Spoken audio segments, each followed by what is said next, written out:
لله الذي أمرنا أن نصلح معيشتنا لنيل السعادة ورضاه ونقوم بالواجبات في عبادته وتقواه.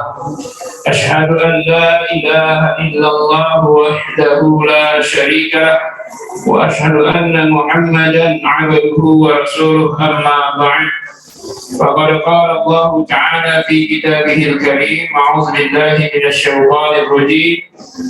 بسم الله الرحمن الرحيم. وما خلقت الجن والإنس إلا ليعبدون ما أريد منهم من رزق وما أريد أن يطعمون. صدق الله العظيم. اللهم ارحمنا بالقرآن. Kepala sekolah yang saya hormati, para ustaz, ustazah yang saya muliakan, para tokoh masyarakat dan para ahli ulama yang saya muliakan, Bapak Ibu hadirin hadirat, wali santri dan jemaah yang saya muliakan, serta anak-anakku para santriwan santriwati yang saya sayangi. Alhamdulillah, syukur kepada Allah Subhanahu wa taala, pada pagi hari ini kita bisa hadir untuk melanjutkan pengajian rutin yang selasa lalu libur karena hari besar, yaitu Lebaran, hari Raya Aidil Adha, lebih tepat hari Tasyrik. Hari ini masih di bulan Dzulhijjah, tetapi menjelang berakhirnya bulan Dzulhijjah dan menjelang masuk tahun baru. Tolong dicek ini, Pak. Suaranya kurang jelas. Orangnya jelas gak nih? Ya, suaranya kurang jelas. Tolong siapkan juga nih, karena baterai juga. Ini nggak boleh kan?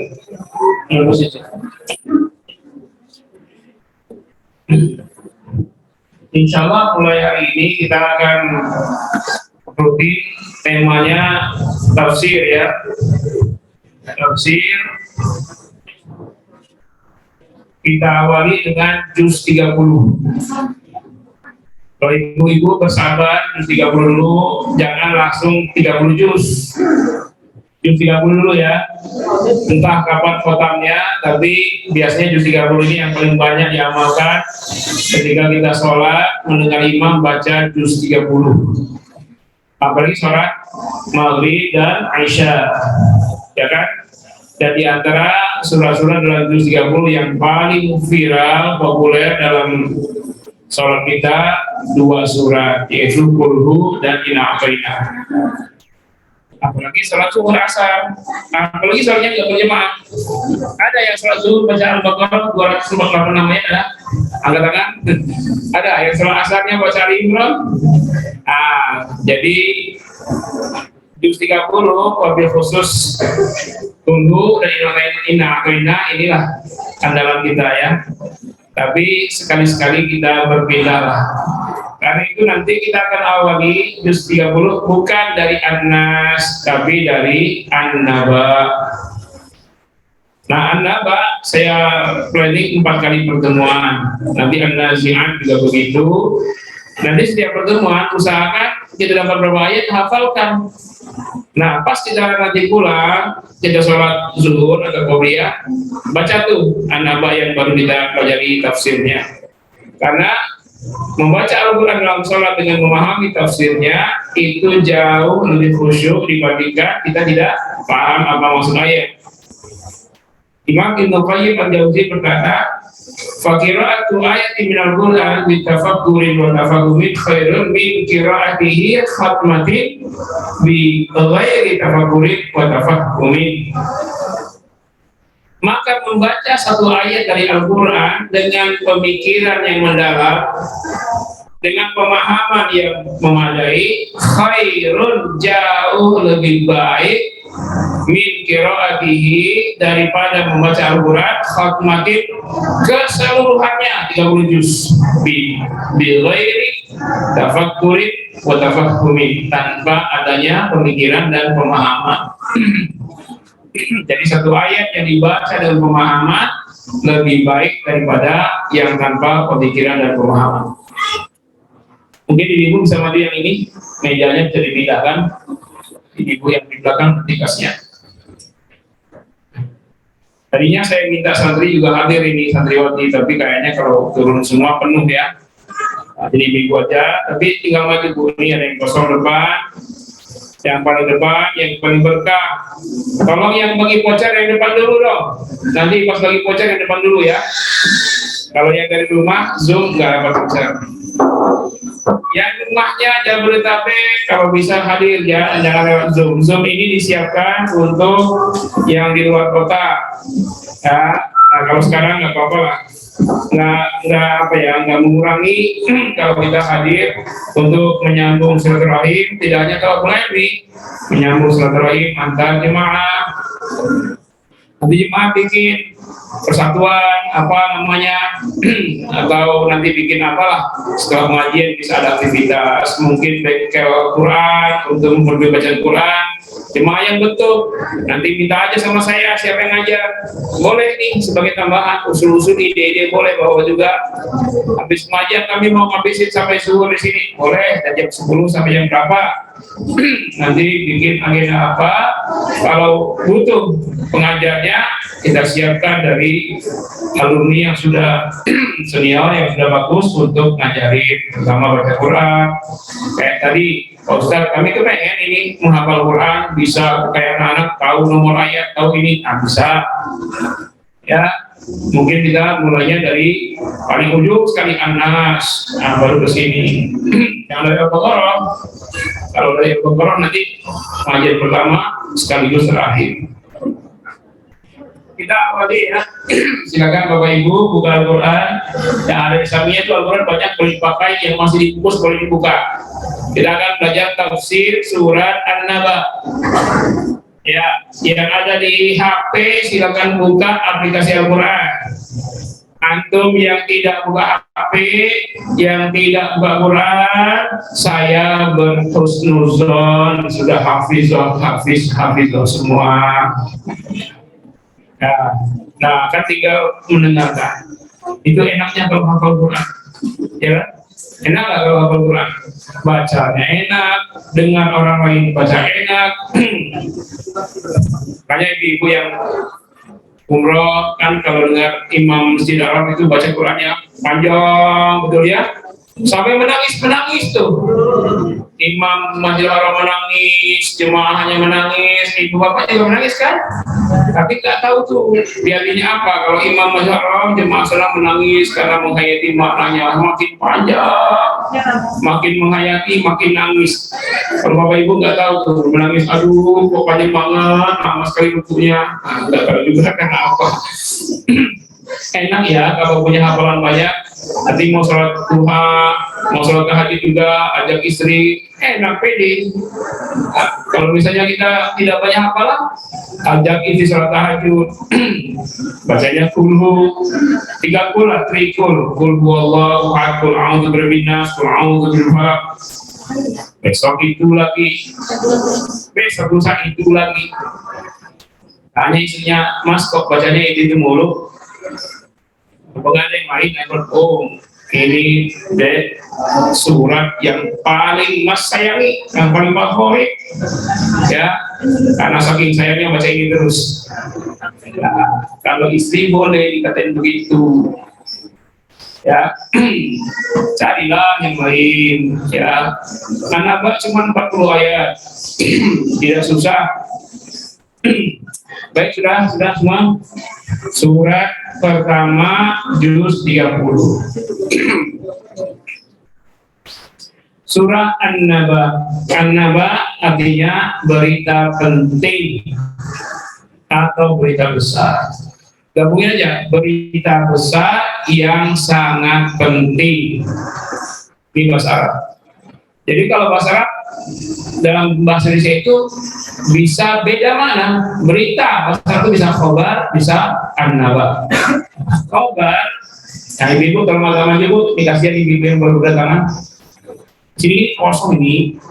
Tolong yang duduk sini bu tandain dapat voucher ya. Ayo kamu sih bu. Silakan bu. Jadi ada 2, yang pertama al-khabar, khobar berita biasa. Apa kabar? Alhamdulillah, kabar baik. Nah, itu berita biasa. Ya, kondisi sehari-hari. Tapi kalau ada berita yang menggemparkan, viral, polisi ditembak polisi, di mana? Di rumah polisi. Siapa yang tembak? Polisi. Siapa yang tembak? Polisi. Gempar ya kan? Di mana? Di perumahan polisi. Jaga yang pegang kita siapa? Polisi. Nah, polisi semua. Bingung lah. Gemparlah berhari-hari breaking news. Nah, itu namanya an-naba. Harga minyak goreng sekilo 15.000. Nah, itu khabar. Harga minyak goreng 200.000. Gempar nggak tuh? Gempar ya. Jadi berita besar yang sangat penting, karena penting semua harus tahu, yang tidak tahu rugi. Nah, itu namanya an-naba. Surat an-naba seluruh ayat-ayatnya makiyah. Apa makiyah? Ayat-ayat atau surat-surat yang turun di Makkah atau sebelum hijrah. Yang kedua Madaniyah, ayat-ayat atau surat-surat, ini catat di santri, ditanya nanti. Madaniyah yang kedua ya, yaitu ayat-ayat atau surat-surat yang turun di Madinah atau setelah hijrah dari Makkah. Ada ayat yang turun di Mekah, tapi dia Madaniyah. Apa contohnya? Surat Al-Maidah ayat 3. Al-yawma akmaltu lakum dinakum wa atmamtu 'alaikum ni'mati wa raditu lakumul Islam madina. Islam madina. Tapi itu turun di mana? Di Mekah. Saat kapan? Haji wada di Arafah dulunya. Tapi ayat itu makiyah atau madaniyah? Ayat itu makiyah atau madaniyah? Madaniyah, walaupun turun di Arafah itu di Mekah, tapi dia turunnya sesudah hijrah. Jadi ayat-ayat yang turun sesudah hijrah dimanapun turunnya itu madaniyah. Idza jaa nasrullahi wal fath wa ra'aitan nasa yadkhuluna fi dinillahi afwaja fasabbih bihamdi rabbika wastaghfirhu innahu kana tawwaba. Itu turunnya kapan? Setelah kelar perjanjian Hudaybiyah. Hudaybiyah di mana? Di Mekah. Baru pulang dari Hudaybiyah, masih jauh ya dari Madinah, turun ayat surat itu. Masih di Mekah. Nah, surat itu makiyah atau madaniyah? Madaniyah, karena turun sesudah hijrah. Jadi soal makiyah madaniyah ternyata bukan tempat, tetapi waktu atau durasi waktu. Kalau waktunya sebelum hijrah, dimanapun turun ayat, maka itu makiyah. Kalau turun ayat atau surat itu sesudah hijrah, dimanapun turunnya, di Tabuk misalnya, jauh tuh, bukan Makkah, bukan Madinah, 700 kilo dari Mekah, dari Madinah, itu tetap madaniyah karena sesudah hijrah. Nah, kalau saya katakan an-naba 40 ayat, seluruh ayatnya makiyah, berarti turun sebelum hijrah, dan termasuk yang awal-awal turun di Mekah, surat an-naba. Nama lain dari surat an-naba ini namanya surat Amma, karena ayat awalnya Amma, sekaligus nama juz, namanya juz Amma. Kalau juz 29 apa namanya?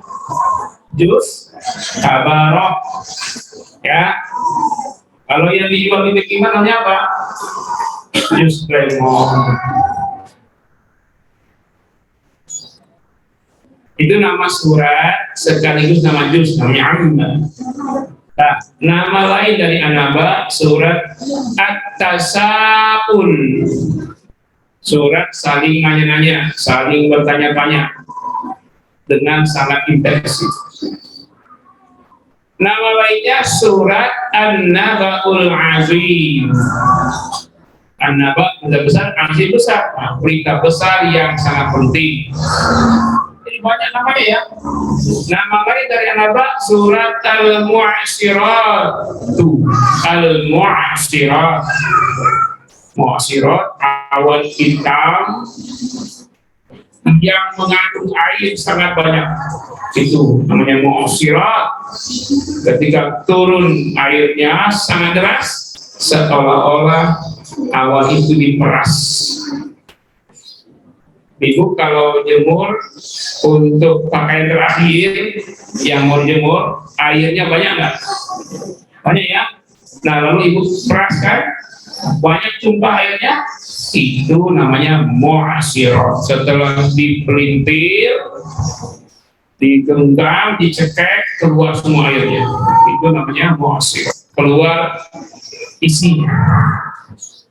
Meras jeruk itu namanya asir. Meras jeruk, tetap jus itu namanya asir.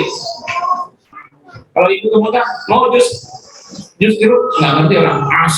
Asir lemon, jus jeruk, oh asir. Perempuan yang pertama kali haid sakit sekali, katanya sih seolah-olah dipelintir-pelintir kan.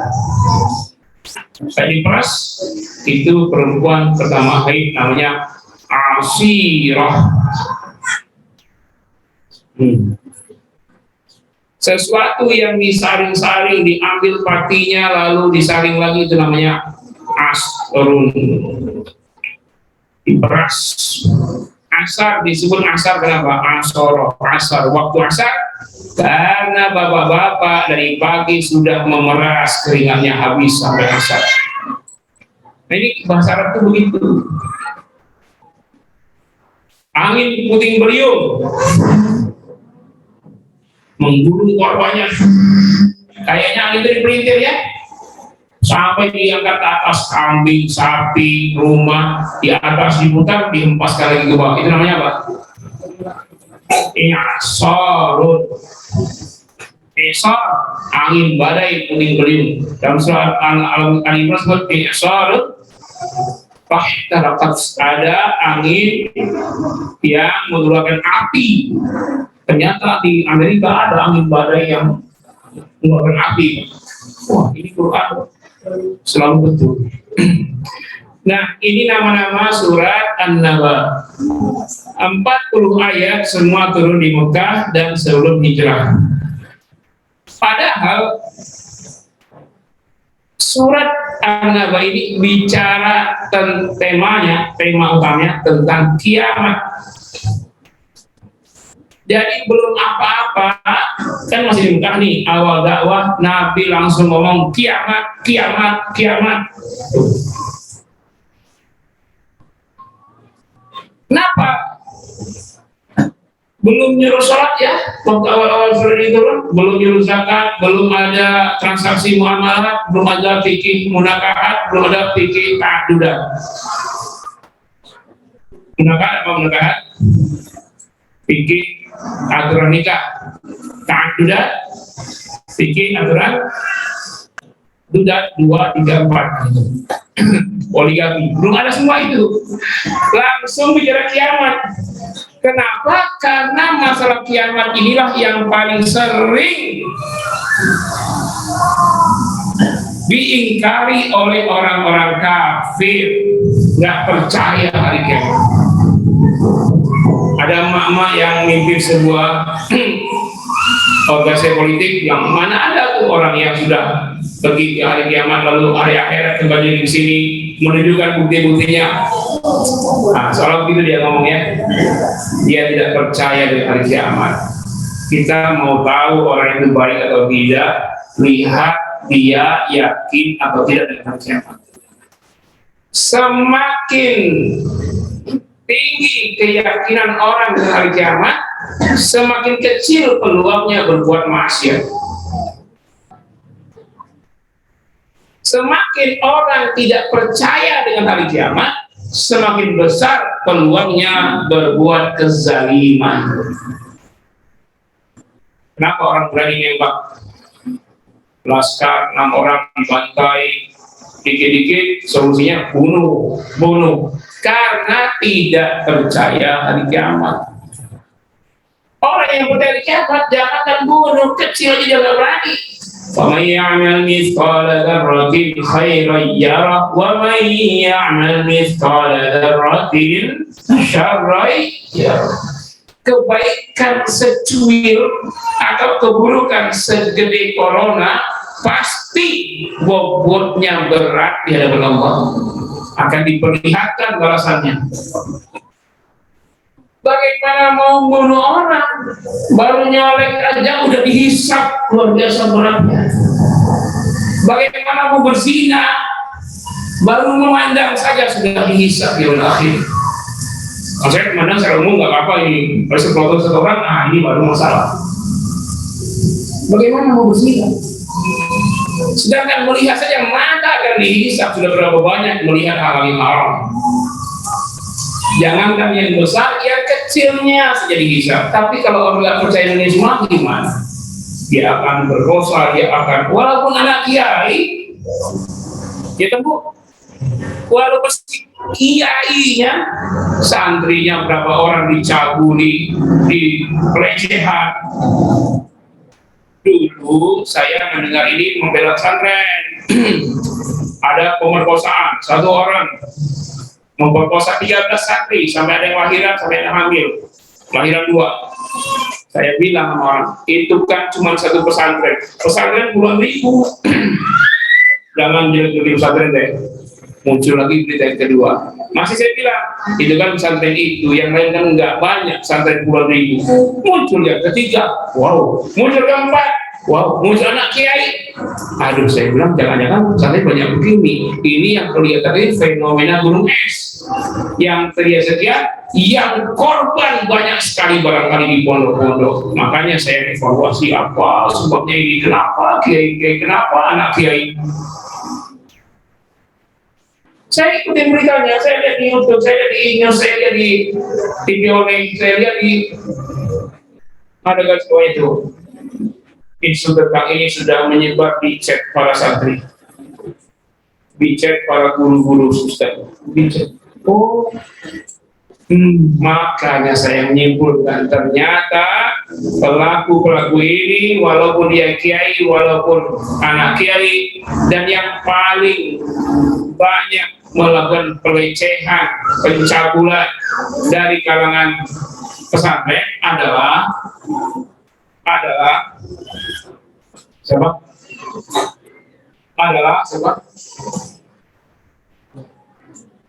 Pihak-pihak yang memiliki kebebasan akses internet. Bukan karena kiainya, bukan karena santrinya, bukan karena orang luarnya. Pokoknya siapa saja yang memiliki akses kebebasan internet dan bebas HP di pondok pesantren, maka orang itulah yang paling banyak melakukan pencabulan pesantren. HP, Pak, HP. Kalau HP itu setannya banyak.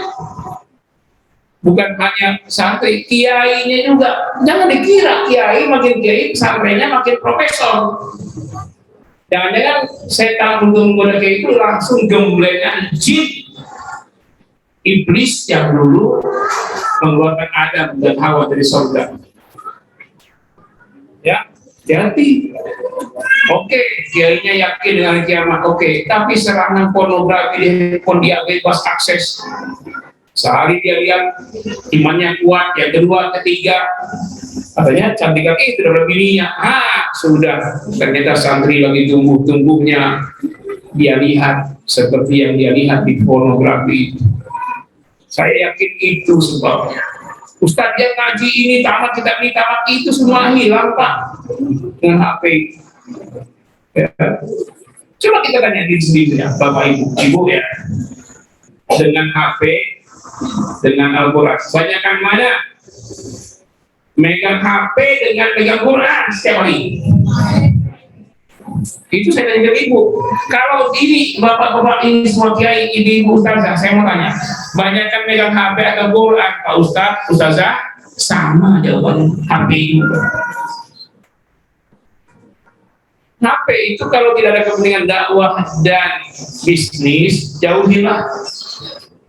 Kalau ada usaha, ada dakwah, pakai HP. Untuk itu saja.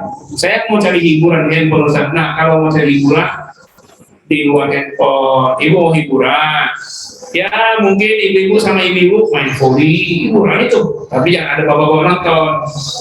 Hiburan nggak tuh? Kayak orang dulu, mama kita dulu kan gitu. Hiburan itu bergerak, berinteraksi, adain apa kek di kampung. Kalau sekarang udah nggak ada lagi lapangannya, lapangan volley nggak ada sih. Bapak main pinball itu hiburannya Pak. Paling malasnya main catur. Nah, kalau enggak dukung PSSI, keluar dari AFF. Pokoknya itu hiburan itu bukan HP. Kalau HP untuk bisnis dan dakwah. Waktu libur panjang sebulan santri 6 tahun Pak tidak pindah di sini. Libur 3 minggu, efektif 2 minggu lah liburnya ya. Ternyata di kampungnya bebas megang HP. Kan HP kita lihat histori ya, buka YouTube. Dari ribuan video YouTube yang dia tonton, historinya tanggal sekian berapa kali nonton. Tidak ada satupun nyetel video murotal atau mendengar selama Ustaz Somad. Semuanya lagu-lagu Korea semua, Jepang, Korea, game Korea, Jepang, game Korea, Jepang. Aduh, itu santri yang 6 tahun mondok pas liburan. Makanya Bapak Ibu jangan marah kalau di pondok ini anak-anak tidak bebas HP. Dan kami juga tidak terapkan kayak pondok lain. Apa yang tidak dipakai kecuali hari Jumat boleh bebas HP. Itu ada pondok begitu. Nah, kalau kita enggak, adapun video call itu sekali sebulan dengan pengawasan. Jadi kalau Bapak Ibu video call dengan anaknya, itu ada gurunya terus 2 meter di belakangnya atau di sampingnya. Karena nggak bisa dibebaskan begitu sekarang, kecuali mereka telah menguasai 30 juz, mereka sudah terlibat dalam dakwah, dipanggil ceramah di mana-mana, dipanggil misi pengajian, khutbah, ngimamin, kan butuh pengurus masjid mau telepon dia, baru kita kasih HP. Sampai kita yang tidak nyambung ke Mesir dan nyambung di sini kuliah, sekarang udah banyak jadwal ya Pak, jadwal ceramah, jadwal imamin, khutbah, itu ada hanya berapa orang santri kita diminta, berapa Ustaz Pak? Dan santri kita baru tamat sudah ngisi khutbah Idul Adha, belum pernah. Hanya honornya malu-malu, berapa honornya malu-malu? 1 juta. Santri 1 juta, yang imam 500. Berapa orang ikut bayar kemarin?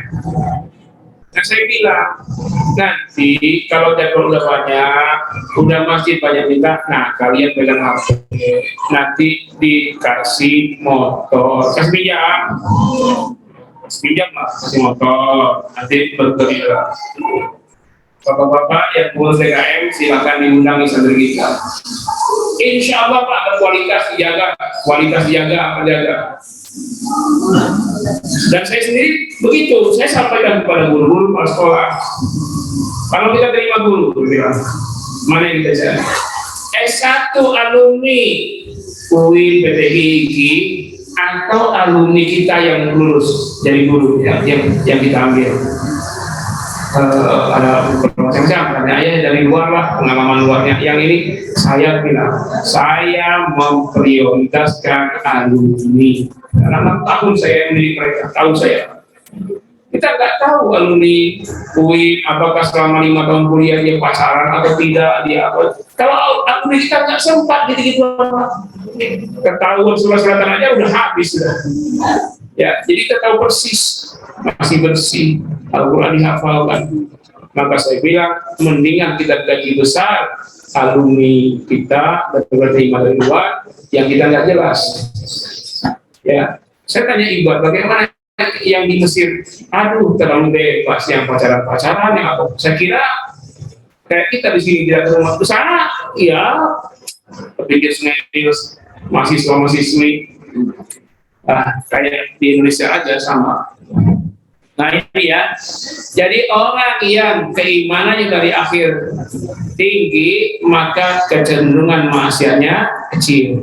Orang yang keyakinan dari akhirnya sangat rendah, malah tidak percaya, maka sangat berpeluang berbuat maksiat dan berbuat zalim sehari-hari. Inilah pentingnya di awal-awal dakwah Nabi turun ayat tentang keimanan kepada hari akhir, bahwa alam semesta, bumi, langit, termasuk manusia akan tiba ajalnya, pasti hancur. Setiap makhluk pasti ada ujungnya. Inilah yang tidak dipercayai oleh orang kafir, orang Arab jahiliyah. Mereka percaya Allah, percaya, tapi mereka nggak percaya hari akhir.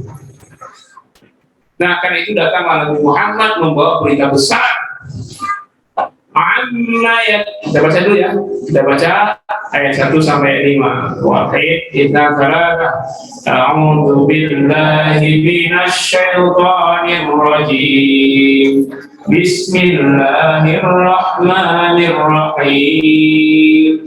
Amma yatasaalun 'anil naba'il 'azim alladzi hum fihi mukhtalifun kalla saya'lamun thumma kalla saya'lamun.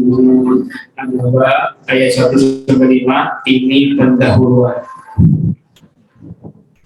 Isinya tentang pro kontra kedahsyatan hari kiamat. Ini saya bagi-bagi dulu temanya. Ayat 1-5 pendahuluan yang berisi tentang pro kontra tentang kepastian hari kiamat. Walaupun an-naba juga bisa diartikan Nabi Muhammad, an-naba juga bisa diartikan Al-Quran. Khilafiyah para ahli tafsir.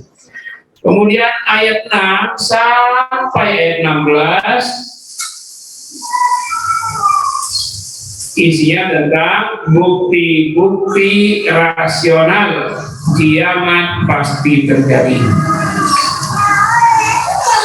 Ayat 1-5 pendahuluan isinya tentang pro kontra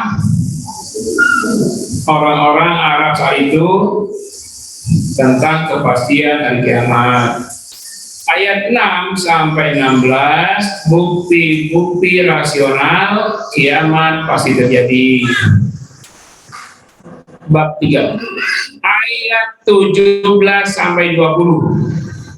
Di bab 3 nih ya, kedahsyatan saat kiamat itu terjadi.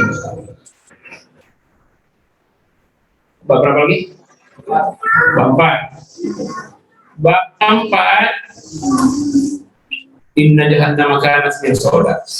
Dampak buruk dari tidak meyakini hari kiamat.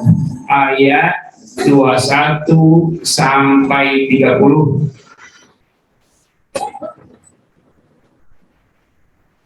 Bab 5 ayat 31-36. Kenikmatan yang akan diraih oleh orang-orang yang mengimani hari kiamat. Innalil muttaqina mafaza, masuk surga. Bapak-bapak kesukaan ya. Ada hifawa'naba, kebun-kebun yang rindang, yang sejuk, buahnya banyak. Ini yang paling bapak suka. Wa kawa'iba asroba, para bidadari yang montok. Susah saya ngomong. Apalagi begitu, gimana terjemahnya susah itu. Hanya bisa dihayalkan, tidak bisa difaktakan. Tidak bisa difaktakan sekarang, nanti Pak. Sabar ya. Sampai 36. Nah, 37 sampai 40 bab 6 penutup. Temanya isinya kesempurnaan kekuasaan Allah.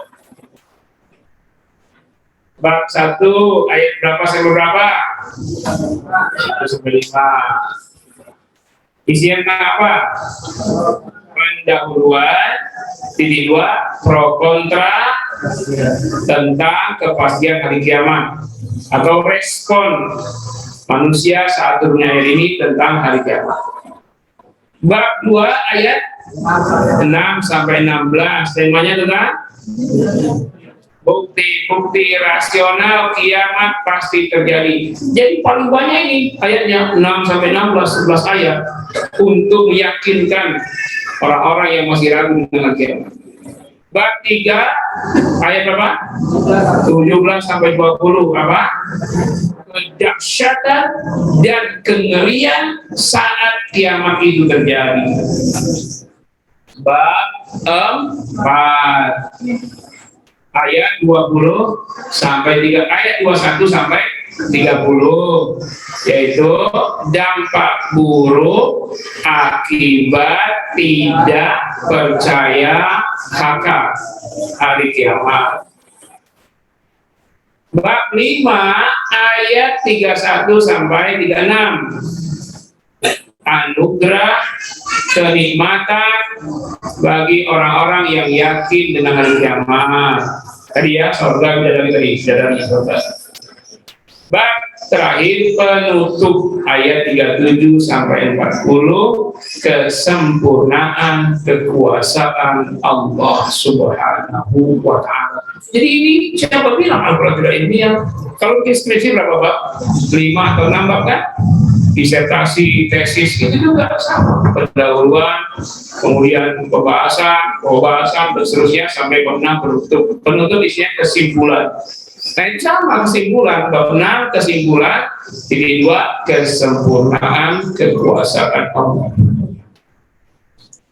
Dan kita masuk bab 1 ayat 1 sampai ayat 5. Kalau ada yang lagi kuliah, ini ikutin ya. Nanti bikin seperti ini jadi deskripsi selesai.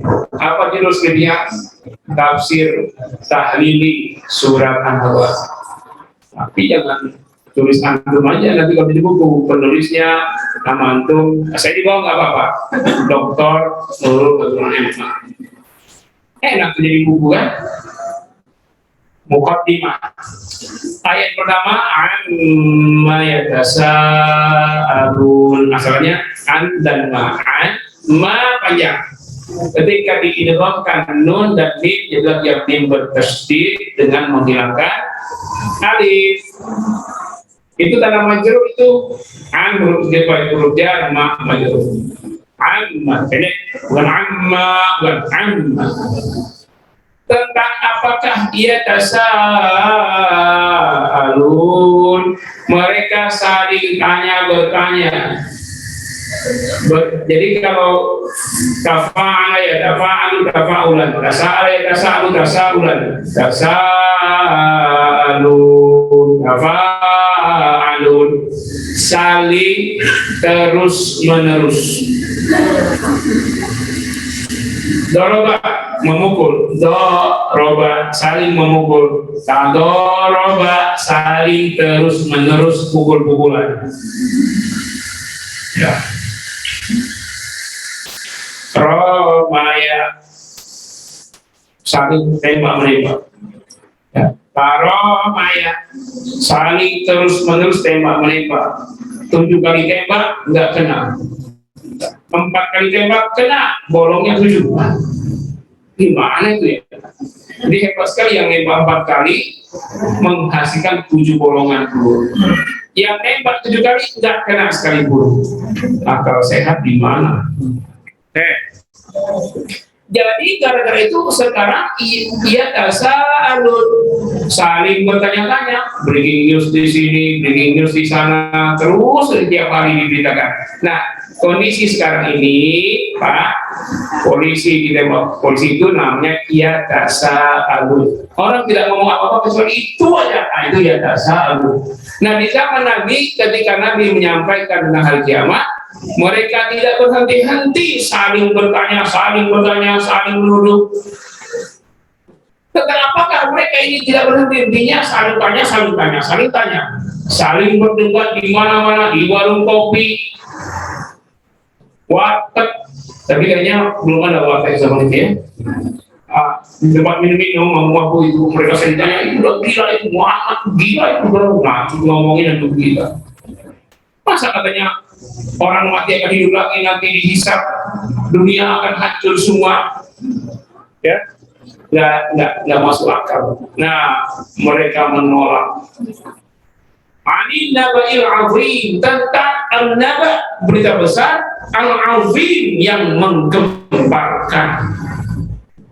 An-naba sendiri hanya berita besar, al-azim yang sangat penting. Saking pentingnya semua orang wajib tahu. Yang tidak tahu rugi akhiratnya. Paling tidak. Kalau enggak juga dunianya rugi. Dunia akhiratnya rugi. Nah, para ulama tafsir menafsirkan beberapa tafsiran untuk kalimat an-naba'ul azim.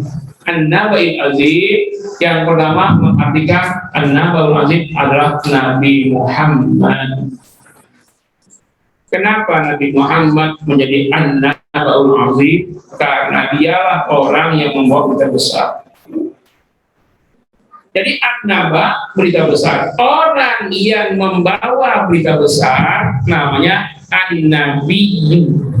An-nabi, jadi Nabi Adam, Nabi Nuh, Idris, Soleh, Musa, Ibrahim, Isa, disebut an-nabi, orang yang membawa berita besar. Jadi an-naba sih yang pertama ini siapa? Nabi Muhammad. Tafsiran yang kedua, an-naba artinya Al-Qur'anul Karim. Karena Al-Qur'an adalah berita besar. Bukan setiap juz, bukan hanya setiap surat, setiap ayat dari Al-Quran itu an-naba, berita besar.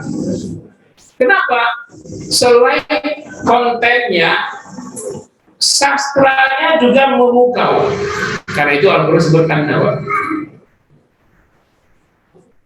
Sastra, uslub, gaya bahasa Al-Quran itu melampaui semua penyair-penyair. Penanti Lamongan. Jadi orang-orang Arab dulu sangat gandrung dengan sastra, prosa, puisi, ya, balas pantun dengan kalimat-kalimat indah. Nah, saat mereka lagi gandrung begitu, turunlah Al-Quran yang nilai sastranya mengalahkan semuanya, dan semua ahli sastra mengatakan Al-Quran tidak mungkin dibuat manusia karena kehebatan uslub daya bahasanya. Sebab orang yang super sombong di zaman itu, yang kaya raya, hartanya banyak, pasukannya banyak, senjatanya siapa? Abu Lahab. Nabi kumpulin semua, hei paman-paman kumpul, hei karang taruna kumpul, hei semua masyarakat kumpul. Muhammad kumpul kita nih, jangan-jangan mau bikin kekuatan pasukan besar untuk mengalahkan Persia dan Romawi. Ayo kumpul semua, kumpul. Kumpulah iblis sofa. Dan sana Nabi mengumumkan, mereka mengira Nabi akan memimpin pasukan untuk menangkis serangan Persia dan Romawi. Ibaratnya sekarang serangan Amerika dan Rusia. Ya. Tahu-tahu apa kata Nabi?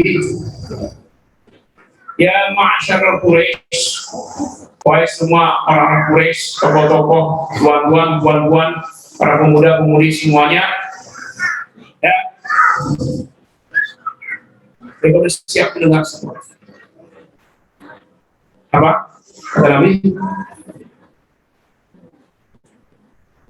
ini adamu, ketahuilah, washhadu, persaksikanlah, bi anni Rasulullah, bahwasanya saya adalah utusan Allah.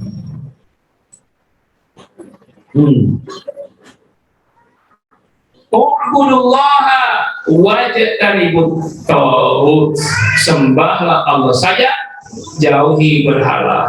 Latta, Uzza, Manat, Hubal, banyak nama-nama berhala, jauhi Nabi.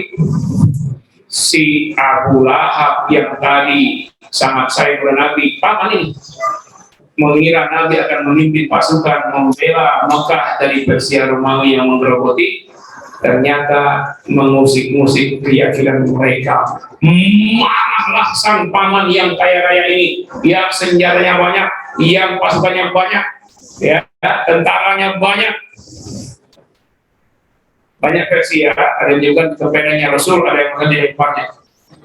Lalu kemudian dia mengatakan, "Tabban laka ya Muhammad, alihada jama'atana." Celakalah kau ya Muhammad. Bahasa kita ini gimana ya? Saya susah karena kasar bahasanya. Tabban itu kasar. Saya contohin ya, tapi bukan untuk menghati dia. Contohnya itu dari sektor gitu. Tabban laka, celaka kau ya Muhammad, alihada jama'atana. Untuk inikah kau kumpulkan kami semua, buang-buang waktu. Turun ayat, lagi marah-marah Pak. Turun ayat. Tapi kalau turun ayat nggak pandang ada siapa, ramai atau sepi, malah atau siap, karena kewajiban Nabi tadi menyampaikan apapun yang perlu tanpa mengedit, tanpa diedit, tanpa menambah satu titik pun, tanpa mengurangi satu baris pun. Langsung Rasul berbunyi, tabbat yada abi lahabin wa tab. Abu Lahab di depan dia, Abu Lahab di depan beliau, lagi marah-marah, merah mukanya, sombongnya, pasukannya banyak. Celakalah kedua tangan Abu Lahab, benar-benar celaka. Malnya malu maka saat ada guna, semua usahanya, hartanya berlimpah, nggak ada guna. Pasukannya banyak, atau banyak nggak ada guna. Saya selalu Lahab, dia akan masuk ke neraka yang bergejolak, neraka yang lahap. Makanya orang kalau makan bergejolak itu dari kata lahap itu makan dengan lahap. Dan kata Abu Lahab itu besar. Tidak hanya dirinya, istrinya pun membawa kayu bakar, membakar suaminya itu di neraka jahanam. Fiji dia hablum min masad, di lehernya dipenuhi dengan kayu-kayu bakar yang diangkat oleh bininya untuk membakar suami. Isi ayat itu kan menusuk-nusuk Abu Lahab. Orang sombong begini dikatain begitu, maksudnya apa Pak? Pasukan. Nah, matilah Rasul, dibunuhnya. Tanya, sekarang pertanyaan, kenapa si Abu Lahab tidak melakukan itu? Ustaz, gara-gara itu turun, dia langsung jadi santun, jadi orang yang sangat lemah lembut. Tidak, sampai mati dia membunuh Nabi. Kenapa si Abu Lahab tidak membunuh Nabi saat itu? Kenapa? Karena Al-Quran An-Naba, berita besar, berita hebat yang melebihi sastra mereka. Jadi saking indahnya ayat itu memukau si Abu Lahab. Aduhai, alangkah indahnya uslub gaya bahasa yang disampaikan oleh Muhammad. Dia tidak peduli lagi dengan kontennya, padahal isinya menusuk-nusuk jantungnya. Tapi keindahan sastranya ini, sastra Al-Quran, membuat Abu Lahab terkesima, terpesona. Kayaknya kami biasa-biasa aja yang antum nggak ngerti bahasa Arab, nggak ngerti sastra. Saya juga gitu, tapi yang ngerti sastra luar biasa. Qul ya ayyuhal kafirun, wahai kafir-kafir. Itu siapa? Di depannya ada Muawiyah, Umayyah bin Khalaf, kaya-kaya, konglomerat kafir. Ada Al-Walid bin Al-Mughirah, jenderal, punya senjata banyak. Ada Al-Walid bin Al-Mughirah, paman Nabi sendiri. Dikatain kafir-kafir, diam aja. Karena sastranya memukau mereka, nggak sempat berbuat apa-apa, hati sudah kepincut. Nah, Al-Quran adalah An-Nawa. Jadi yang pertama apa? Nabi Muhammad. Yang kedua, Al-Quran. Yang ketiga, An-Naba, berita besar adalah hari kiamat. Jadi tafsir An-Naba itu tiga. Yang pertama Nabi Muhammad, yang kedua Al-Quran, yang ketiga hari kiamat. Mana yang lebih tepat? Kalau perbedaan dalam tafsir bukanlah benar salah. Kalau perbedaan dalam fikih benar salah, kontradiktif. Jadi istilahnya ikhtilaf fil fikhi tadad, kontradiktif. Sunnah, bid'ah, haram, wajib, makruh, mubah. Nah itu kalau perbedaan dalam fikih. Kalau perbedaan dalam tafsir namanya tanawwu', apa? Alif lam ta nun waw wal tasdid ain, at-tanawwu'. Contoh-contoh. At-tanawwu' maksudnya contoh-contoh. An-Naba artinya berita besar. Berita besar itu contohnya kerasulan Nabi Muhammad, contohnya Al-Quran itu sendiri. Berita besar tuh nggak ada yang nggak penting, Al-Quran itu semuanya penting. Hari kiamat berita besar, nah itu kan contoh-contoh dari An-Naba. Sehingga dalam tafsir semuanya benar. Dalam fikih bisa jadi benar salah. Perbedaannya ya, khilafiyah itu bisa benar salah, bisa sunnah makruh, bisa wajib haram. Nah itu bedanya itu. Ini materi kuliah S3 loh. Nah ini ilmu tafsir ini beberapa. Dicatat ya anak-anak santri ya. Nah itu artinya nambah. Jadi mereka saling bertentangan tentang hari kiamat, tentang Nabi Muhammad, tentang Al-Quran.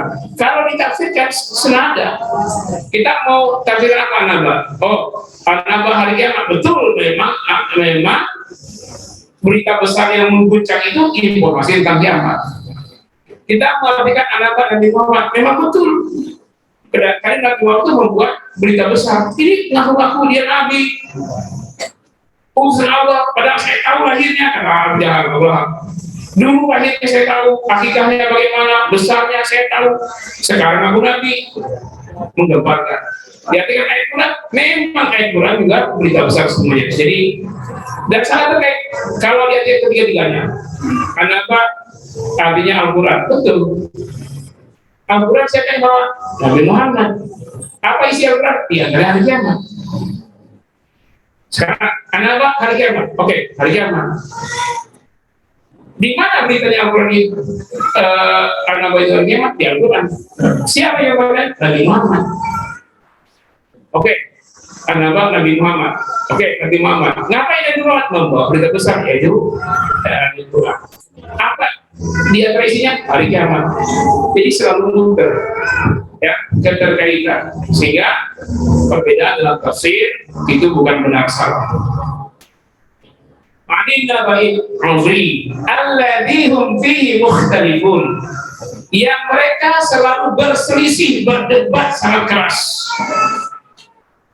Jadi mereka berbeda dalam mengimani Nabi Muhammad sebagai Rasul, mengimani Al-Quran, mengimani hari kiamat. Mereka berselisih sangat keras. Semula mayoritas orang-orang Arab tidak percaya dengan Nabi Muhammad, tidak percaya Al-Quran, tidak percaya apalagi hari kiamat. Jadi selisih itu ada 3 kelompok. Yang pertama, yang yakin, seyakin-yakinnya, ini minimal. Hanya beberapa orang saja yang masuk Islam pertama. Siapa? Ibu. Kalau Bapak jawab itu, siapa orang yang pertama kali masuk Islam? perempuan Khadijah, barulah Abu Bakar As-Siddiq, barulah Ali bin Abi Thalib, barulah siapa? Zaid bin Harithah. Itu mewakili semuanya. Ibunda Khadijah mewakili perempuan, Abu Bakar mewakili laki, Ali mewakili remaja, Zaid mewakili budak. Inilah yang paling yakin, yakinnya dengan Nabi Muhammad sebagai Nabi, kedatangan hari kiamat, dan kepada Al-Quran. Yang kedua, kelompok yang sangat tidak yakin dengan kiamat, dan hampir semuanya kecuali 4 tadi.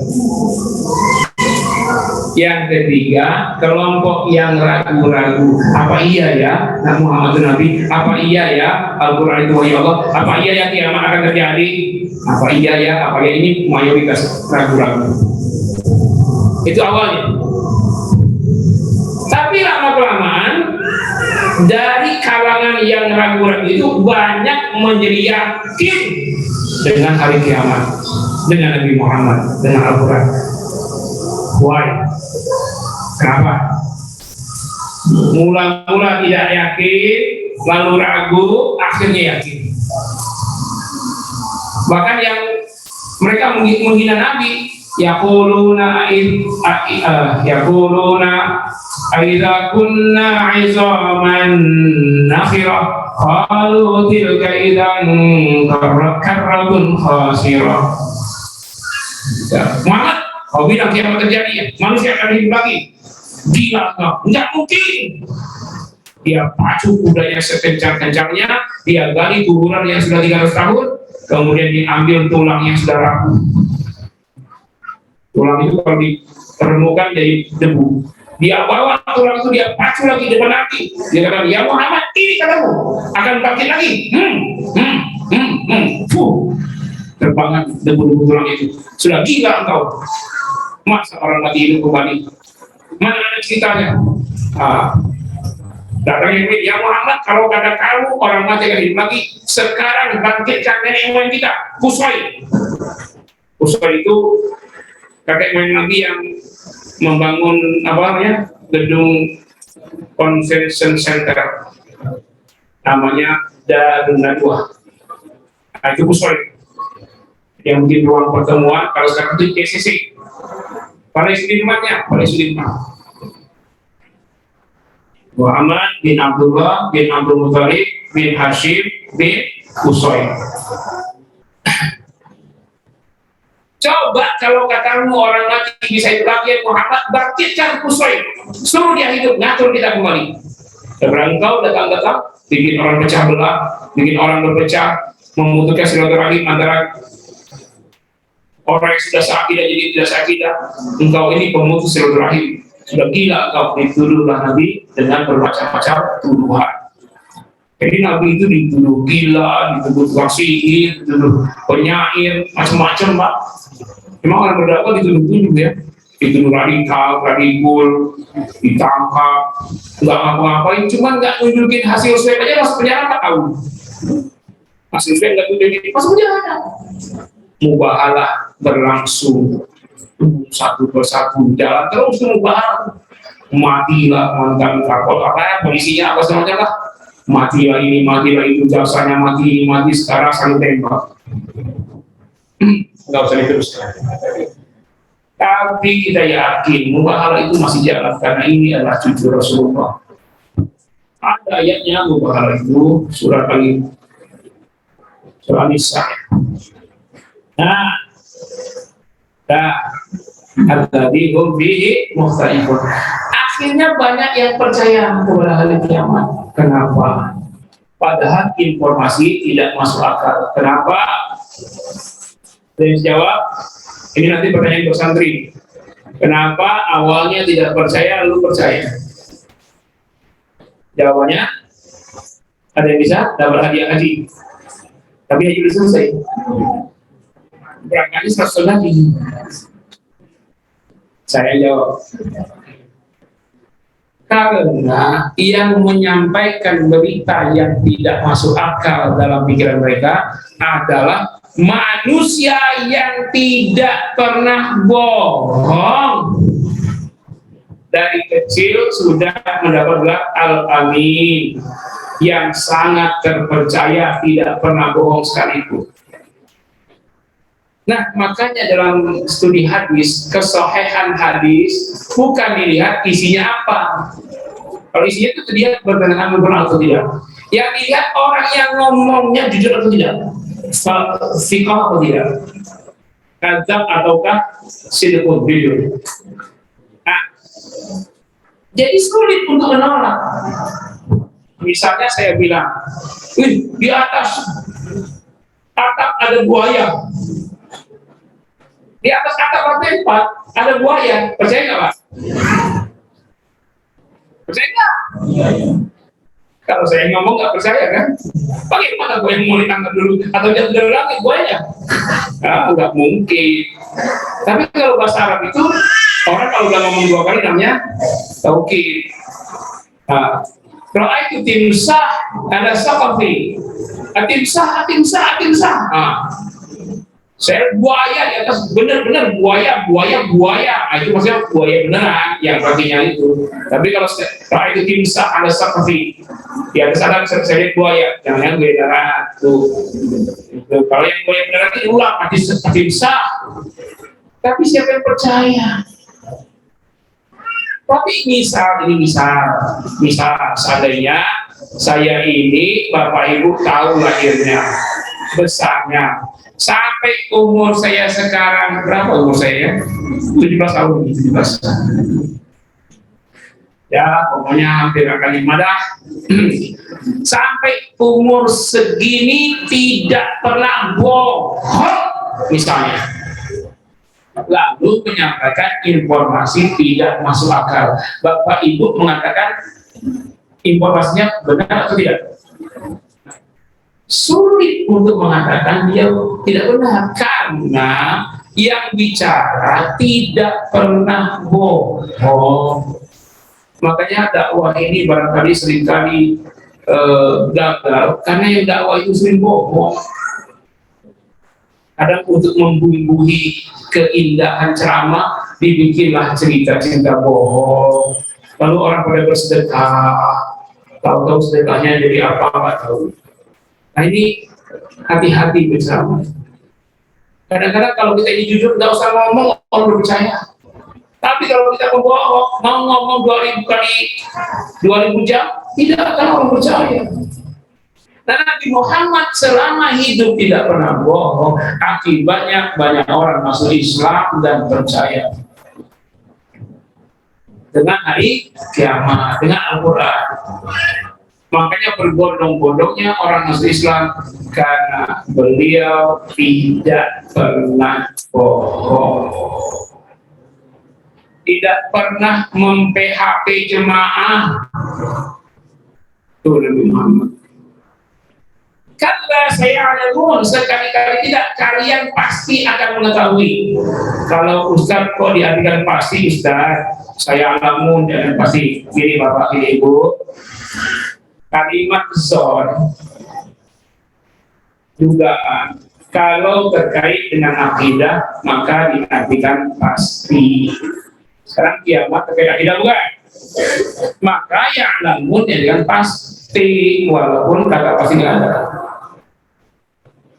Misalnya orang yang sholat khusyuk akan bertemu Allah. Alladzina yazunnuna annahum mulaqu rabbihim. Mereka ada orang yang yazunnu itu menduga, bahasa Arabnya menduga. Tapi karena ini terkait dengan hari kiamat ketemu Allah ke akidah, jangan Anda artikan menduga. Alladzina yazunnuna annahum, orang-orang yang menduga bahwa mereka akan berjumpa Allah. Salah terjemahnya. Yazunnun dia dengan pasti, kenapa terkait akidah. Alladzina yazunnuna annahum mulaqu rabbihim, yaitu orang-orang yang meyakini pasti berjumpa Tuhannya. Kalau diterjemahkan karena saya apa nih? Sekali lagi tidak, mereka akan tambah. Kalla saya'lamun, sekali-kali tidak, mereka pasti akan mengetahui. Mengetahui apa? Mengetahui dan meyakini hari kiamat. Kalau tidak hari kiamat kubro, paling tidak kiamat sugro. Apa dia? Mati. Jadi mati itu pasti apa, Pak? Pasti.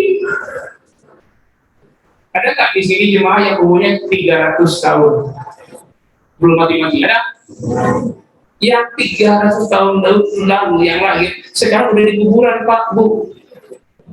Ini pasti yang 100 tahun ke belakang ini kan? Yang 100 itu belum, terusnya nggak ada ini. Kelihatan semua masih wajah-wajah 20, 30,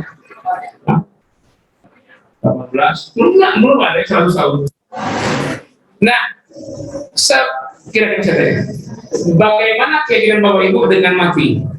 Yakin 100% mati atau tidak? Pasti nggak mati.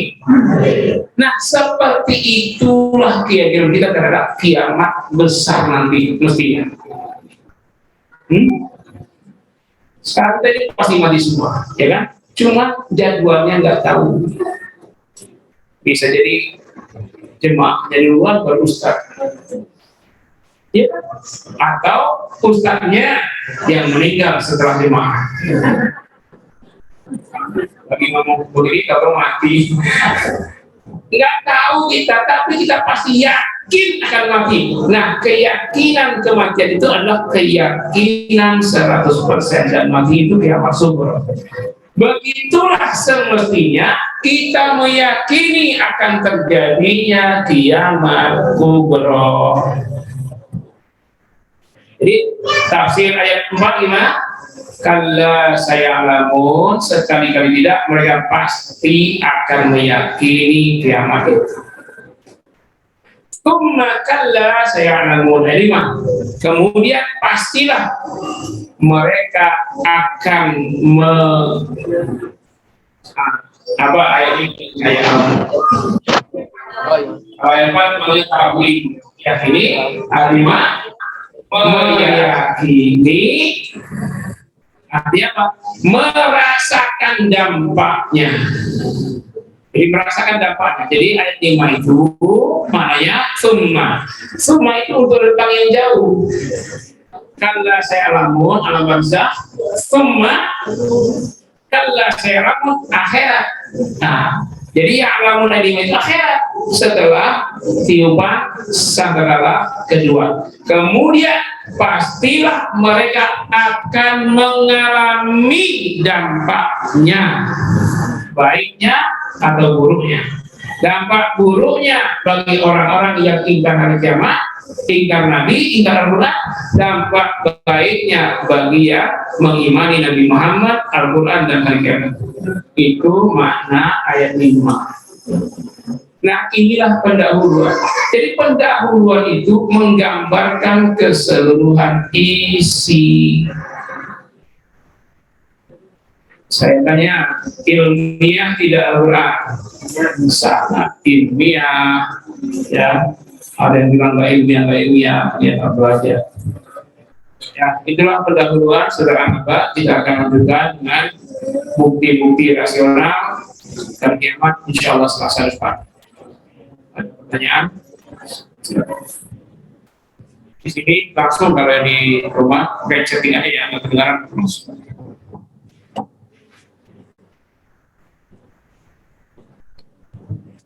Ini DDI Bina Masjid dari Papua ya.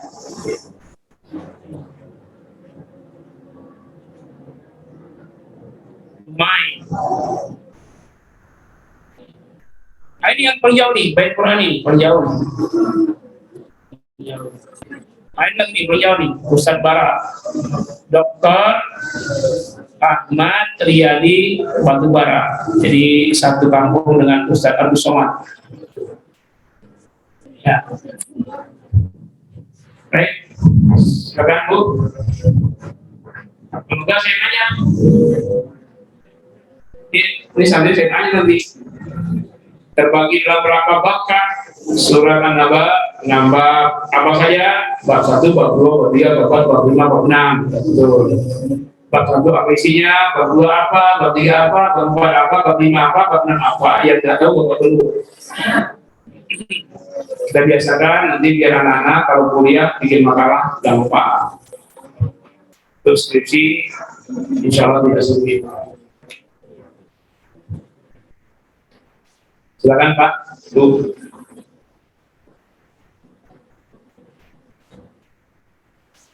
Ya, silakan.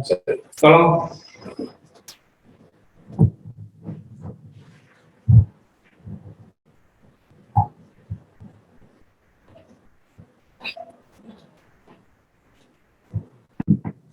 Assalamualaikum warahmatullahi wabarakatuh. Waalaikumsalam warahmatullahi wabarakatuh. Kita waktu itu di hari kiamat ada disebut rekaman. Rekaman sedang membuat buku catatan. Jadi pertanyaan saya, rekaman itu apakah dari sejak kita kecil, ataukah sejak kita mulai sebut diri biasa, ataukah rekaman itu terjadi ketika kita hanya berbuat jahat sama orang, sama manusia ini. Dan kemudian catatan tersebut apakah dilempar dari belakang, apakah disambut, ataukah memang pakai keterwakilan, ataukah melalui syafaat Rasulullah? Itu saja Ustaz. Lewat online apa langsung gitu ya? Langsung jawab ya. Yang dimaksud dengan yang ditonton itu adalah keseluruhan hidup kita. Tetapi yang dihisab sejak kita balik. Jadi secara akhir Pak. Ya, kannahum yawma yarawnaha lam yalbasu. Itu maksudnya selama di dunia. Illa asyiyatan aw duha. Ka'annahu, seolah-olah mereka semua manusia itu di akhir ini di saat berbangkit ya. Yauma yarawnaha, mereka nonton kehidupan dunianya. Lam yalbasu, ternyata mereka tidak tinggal di dunia itu illa kecuali asyiyatan, satu sore saja, au duhaha, atau satu duha saja. Bukan selama sore, bukan selama dua, satu waktu di waktu sore atau satu waktu di waktu duha. Bahasanya kayak di gua ngomong, tadi malam saya tupai di atas atap. Tadi malam itu dari jam 8 malam sampai subuh, atau hanya 1 menit dalam 1 malam? Hah? Mungkin tupainya cuma 5 detik kan? Nah, 5 detik dalam 1 malam itu kita sebut tadi malam. Nah, ternyata tinggal di dunia, kehidupan akhirat cuman satu waktu di waktu sore atau satu waktu di waktu duha, asyiyatan atau duha. Lalu bagaimana menerima catatan?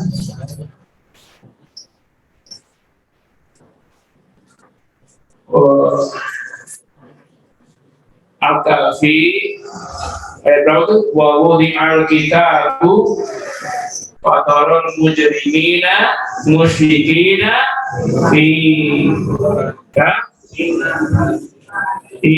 fihi wa yaquluna ma li hadzal kitabi la yughadiru shaghiratan wa la kabiratan illa ahsaha. Dibentangkanlah kita. Lalu apa terjadi? Kaget, paniklah orang-orang yang berbuat sebesar itu sambil berkata, maliha adal kitab, aduhai kitab apa ini? La yughadiru shaghiratan wa la kabiratan. Yang kecilnya aja enggak ditinggalkan, apalagi besar, semua tercatat. Waduh, kitab apa ini? Semua tercatat, terbuka. Lalu Pak, wa wajadu ma'amilu hadira, dan mereka dapati semua perbuatan itu hadir, ditayangkan. Ya, misalnya kita kan begini ya, dibuka kita, bukan dibaca, muncul layarnya, terus hadira, nonton. Jadi bukan baca pendahuluan, bukan, langsung bentuk kita. Oh lahir, oh itu saya, oh ketika pengajian saya tidur, oh ketika pengajian saya nyari kemana. Ketahuan bukan hanya perbuatannya, isi hatinya pun terlihat hadirah. Nah, kitab ini dari mana ketemu dapatnya? Nanti dengan berbagai macam. Fa'amman utiya kitabahu biyaminihi. Fasawfa yuhasabu hisaban yasira. Gampang hisabnya. Oh ya udah, soalnya bagus 100 ini puasa kontenan 100 dan serapa 100 semuanya. Nah, karena dia bagus, yang qalibu ila ahlihi masrura, akan berpesta ke surga dengan keluarganya. Jadi orang-orang yang pesta di surga, orang yang terima kitab dari kanan, dia bisa ajak keluarganya sama-sama ke surga. Wa man utiya kitabahu wara'a zuhri, adapun yang terima kitabnya dari belakang, dilempar ke wajahnya. Oh, kalau begitu kena kepalanya dong? Bukan, kepalanya diputar keluar. Badan sebelah. Nah, dari belakang kitab yang penuh kotoran lumpur itu dilempar ke wajahnya. Puh! Tadi kalau yang dari kanan pakai nampan, pakai kembang, pakai bunga wangi, ini kitabmu. Kami dia bilang, ikra'u kitabnya. Aduhai, ini saya ikra'u. Lihat, baca kitab saya. Ya kan? Ikra'u kitabiyah, baca kitab saya ini. Dia senang, dia pameran, dia bangga, tapi nggak riak, karena di pameran nanti nggak ada riak, nggak ada ikhlas lagi sudah. Tapi dia bangga, semua Nabi Adam sampai Adam Smith, lihat kitab saya ini, lihat kitab saya. Senang ya. Nah, tapi yang sebaliknya diputar kembali ke belakang, dari belakang kitab yang penuh dilempar. Kitab kamu. Tuh. Ada dia dari kiri, sama perlakuannya. Nah, yang dari kanan ini orang beriman, beramal soleh, takwa. Kalau yang kiri orang kafir depan neraka, kalau dari belakang ini orang beriman yang masuk neraka dulu. Ini tiga tempat mendapat kita, dari kanan, dari kiri, dari belakang. Dari kanan untuk siapa? Orang-orang yang beriman, menjaga akidahnya sampai akhirnya husnul khotimah. Yang dapat dari kiri, kafir musyrik zalim yang sampai mati tidak bertobat. Yang dari belakang, orang beriman zalim. Ada nggak yang beriman berzina? Ada nggak orang beriman korupsi? Ada nggak orang beriman yang menembak mati temannya sendiri? Nah, itu dari belakang, masuk neraka dulu, bisa kekal, bisa selamanya. Ada yang bilang sebentar, ada sebentar. Nggak ada sebentarnya, Pak. Nanti di ayat 20, inna jahannama kana mirsada lit-taghina ma'aba labithina fiha ahqaba itu paling singkat, berabad-abad. Pokoknya 1 abad, ahqaba berabad, minimal 3 abad. Kata jamaah itu 3. Nah, 1 pokoknya itu 300 tahun akhirat. Berarti kalau 3 abad 900 akhirat. 900 tahun akhirat itu berapa dunia, Ustaz? Kalau seharinya 1000 tahun. Kalau 100 tahunnya berapa ya? Kalau 900 berapa ya? Makanya nggak ada istilah masuk neraka sebentar. Nggak ada. Yang pertama kekal, yang kedua selamanya. Ada yang sebentar? Nggak ada. Nggak ada yang sebentar. Sebentar kata kita itu ya dunianya mungkin ratusan ribu tahun. Coba sekarang pulang nanti nyalain kompor gas, apinya lagi biru, pasang tangan di situ sampai 900 tahun. Ada yang tahan? Itu api dunia. Baru api dunia. Nah, matahari itu adalah api yang paling panas di dunia. Sedangkan matahari dibandingkan apinya akhirat itu baru asapnya. Matahari ini ya, panas sekali. Ini matahari terdekat ini adalah matahari paling dingin. Ada matahari kedua yang gede-gede, cahayanya nggak merah lagi, cahaya biru keputih-putihan kayak laser itu. Ada matahari gede, jumlah matahari itu miliaran tuh. Nah, itu lebih panas daripada. Nah, itu baru asapnya neraka jahanam. Jadi matahari itu baru asapnya neraka jahanam. Matahari itu 6000 derajat Celcius. Itulah orang-orang Yahudi. Dia yakin masuk surga. Kalau kami masuk neraka cuma sebentar. Lai apa?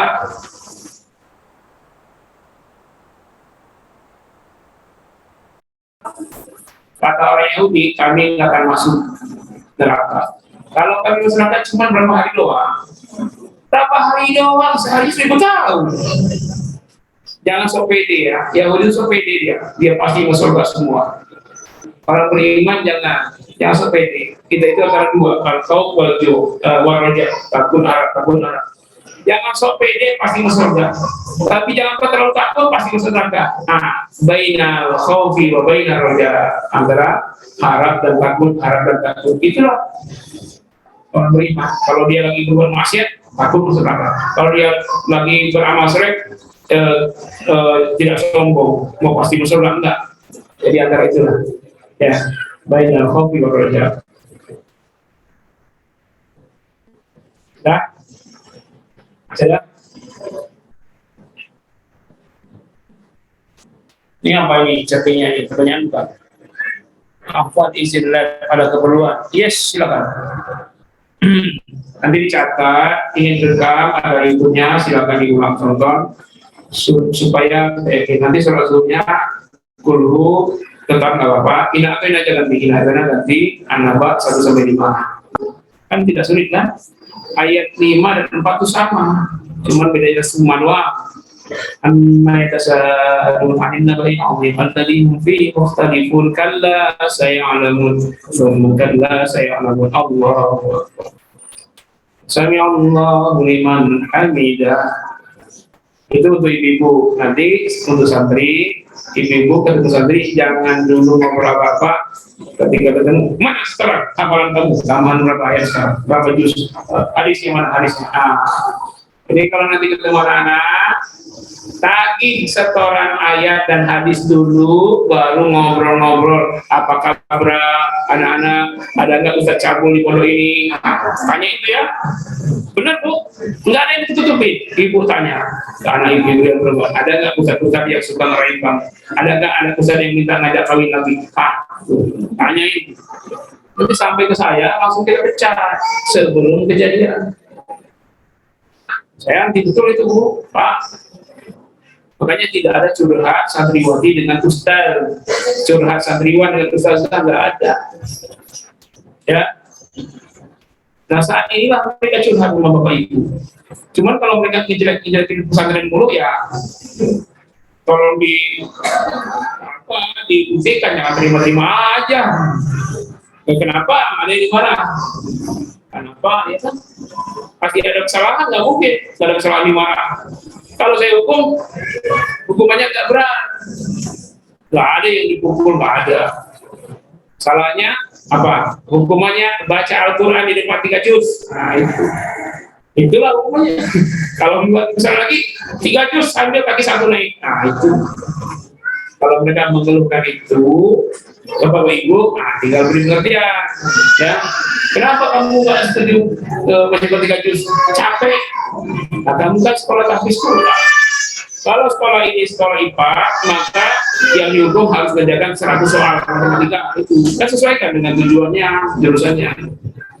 Nah, itulah yang saya sampaikan. Memang tujuan kami orang tua mesti hadir setiap Ahad, setiap Selasa supaya mengecek anaknya diapakan, supaya tidak terjadi. Jangan sampai sudah terjadi baru kita mengeluh-ngeluhkan. Ini pondok ini terus terang sangat transparan. Polisi tiap hari datang ke sini, Pak Sugeng nggak apa-apa, RT RW datang nggak apa-apa, tiap hari nggak apa-apa. Mau lihat polisi anak satu nggak apa-apa. Itu semua sebagai pengawas eksternal. Nah, orang tua datang tiap Selasa. Mana ada pesantren orang tua ketemu anaknya setiap minggu. Paling sekali 6 bulan, itu pun kalau tepat waktu. Kalau terlambat-lambat nggak boleh ketemu lagi. Tahun depan baru ketemu lagi. Supaya yakin kita anak kita diapakan di pondok ini ya. Nah, kalau banyak kami dikasih sayur bening dulu di pondok, nah iyalah wajar kan namanya pondok. Masa mau daging mulu? Daging pasti ada Senin Kamis itu pasti itu. Kalau puasa sunnah sahur dan bukanya kalau nggak ayam ya daging, kalau nggak daging ya ayam. Kalau hari biasa bayam. Hari biasa bayam. Toge paling andalan toge tahu tempe. Nah, tapi sambalnya luar biasa, memukau kalau sambalnya itu. Sampai bisa nambah 2 piring keringat puasa. Oke, itu saja, mohon maaf. Terima kasih. Wassalamualaikum warahmatullahi wabarakatuh.